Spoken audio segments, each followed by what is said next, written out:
She was known as Harry to her family, a tomboyish British princess who never expected to wear a crown. Yet, destiny had other plans.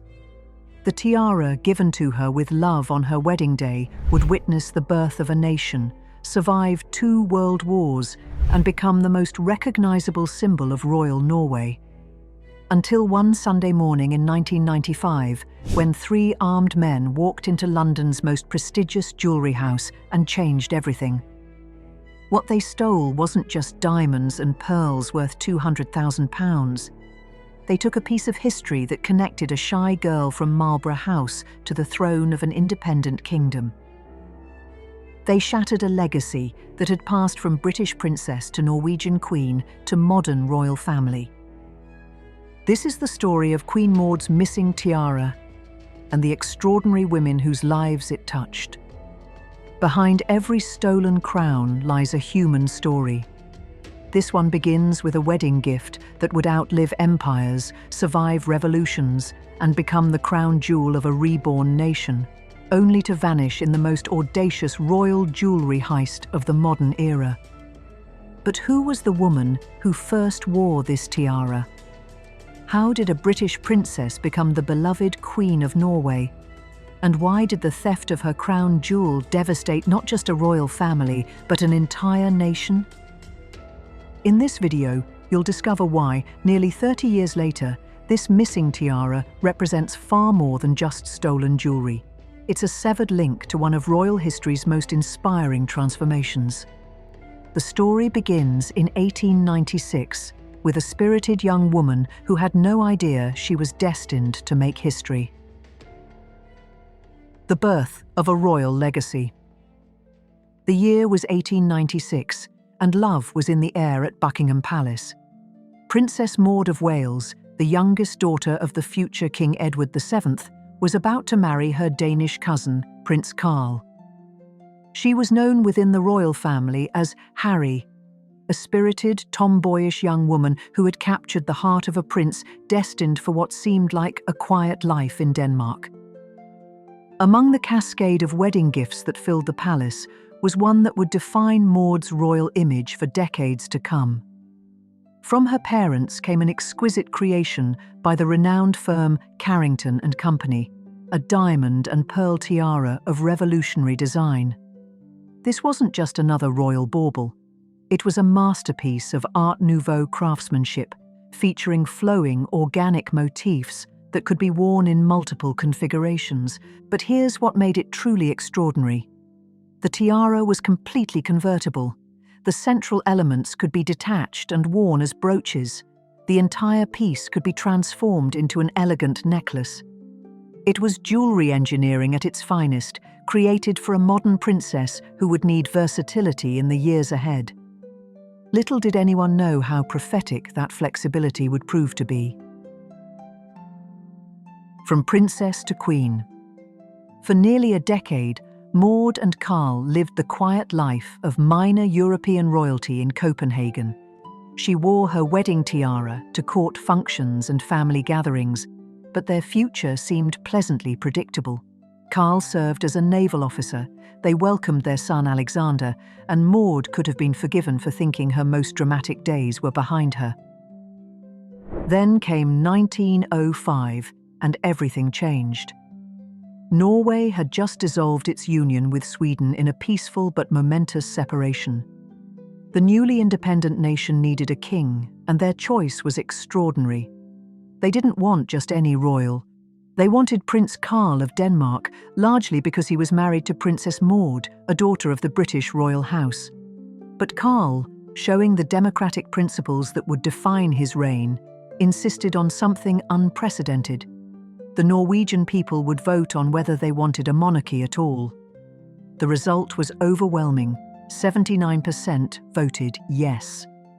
On November 18, 1905, Prince Carl became King Haakon VII of Norway, and Princess Maud became Queen Maud, the first queen of an independent Norway in over 500 years. A tiara finds its destiny. Suddenly, that versatile wedding tiara took on profound new meaning. This wasn't just a piece of jewelry anymore. It was a crown jewel of a reborn nation. Queen Maud wore it to her coronation in Trondheim Cathedral in 1906, the first Norwegian coronation in nearly 6 centuries. The diamonds and pearls that had once adorned a British princess now sparkled on the head of Norway's queen.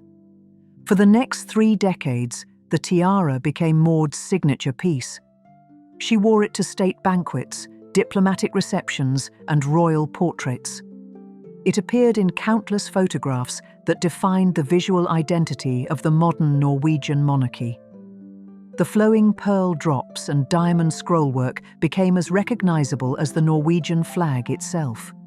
But Queen Maud's story, like so many royal tales, would be touched by tragedy. A queen's final journey. In the autumn of 1938, Queen Maud travelled to London for what she thought would be routine medical treatment. She was 68 years old, still vibrant, still devoted to the country that had embraced her as their own. The surgery seemed successful, and there was every reason for optimism. Then, on November 20th, 1938, just 6 days before her 69th birthday, Queen Maud died suddenly of a heart attack. The news devastated Norway. The government took the unprecedented step of lifting the Sunday newspaper embargo to inform the nation of their beloved queen's death. Her body was returned to Norway aboard the Royal Navy battleship HMS Royal Oak, and she was laid to rest with full honours at Akershus Castle in Oslo. But her jewellery, including the precious tiara, remained in London throughout World War II, stored safely at Windsor Castle while Norway endured German occupation. The tiara's new chapter. It wasn't until 1953, when Crown Prince Olav and Crown Princess Märtha attended Queen Elizabeth II's coronation, that the Norwegian royal jewels finally returned home. The tiara that had been created for a British princess, worn by Norway's first modern queen, was now part of a collection that would serve future generations. After Crown Princess Märtha's death in 1954, the jewellery remained in the royal vaults until King Harald's marriage in 1968. Queen Sonja inherited Queen Maud's tiara and wore it with pride, understanding that she was carrying forward not just a piece of jewellery, but a symbol of Norwegian royal heritage. For decades, Queen Sonja wore the tiara to the most important state occasions. It graced diplomatic receptions, state banquets, and royal celebrations. The pearls and diamonds that had once caught the light in Queen Maud's portraits now sparkled in a new era of Norwegian royalty. But in 1995, this remarkable story took a devastating turn. The fateful decision. In early 1995, Queen Sonja made what seemed like a routine decision. Several pieces of jewellery, including Queen Maud's beloved tiara, needed professional cleaning and maintenance. The natural choice was Garrard and Company on London's prestigious Regent Street, the same firm that had served the British royal family for generations. The timing couldn't have been more unfortunate. Sunday morning, February 6, 1995.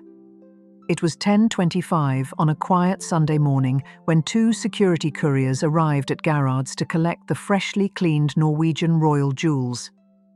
The streets of central London were nearly empty, the perfect conditions for what was about to unfold. As the guards approached the shop, they were followed by 3 figures. The leader wore a police uniform and rode a motorcycle. To anyone watching, it would have looked like a routine police escort for valuable cargo. But this was no escort. The fake policeman convinced the Garrard employees to allow him and his 2 accomplices inside the shop. Once through the doors, the 3 men revealed their true intentions. They were armed, dangerous, and they knew exactly what they had come for. In a matter of minutes, they had bound and gagged the staff and guards. They smashed security cameras and destroyed videotapes with the efficiency of professionals. Then they grabbed a bag containing the Norwegian royal jewels, including Queen Maud's irreplaceable tiara, valued at £200,000, and vanished into the London streets. 20 minutes later, a silent alarm finally triggered, but it was far too late. The aftermath. The police response was massive and dramatic. Commander Tony Rowe of Scotland Yard, uncertain whether any robbers remained inside and concerned about the armed threat, authorised an operation that shut down a 4-block radius around Garrard for 6 hours. Armed officers cordoned off one of London's busiest shopping districts while they methodically searched the premises. But the thieves had long since disappeared. The blue Volvo, believed to be their getaway car, was found abandoned in Farringdon Road. Despite offering substantial rewards and conducting an extensive investigation, police never recovered the stolen jewellery. The tiara that had survived revolution, war, and the collapse of empires had simply vanished. A cultural catastrophe. This wasn't just a theft, it was a cultural catastrophe. Queen Maud's tiara wasn't merely valuable, it was irreplaceable. It carried the story of a shy British princess who became a beloved Norwegian queen. It had witnessed the birth of modern Norway's independence. It was a tangible link between past and present, between two royal houses, between the dreams of one woman and the destiny of a nation. The loss devastated Queen Sonja and the Norwegian royal family. Garrard's CEO publicly apologised, calling the incident a huge embarrassment for the company, but apologies couldn't restore what had been lost. The replica's promise. To their credit, Garrard moved quickly to make amends.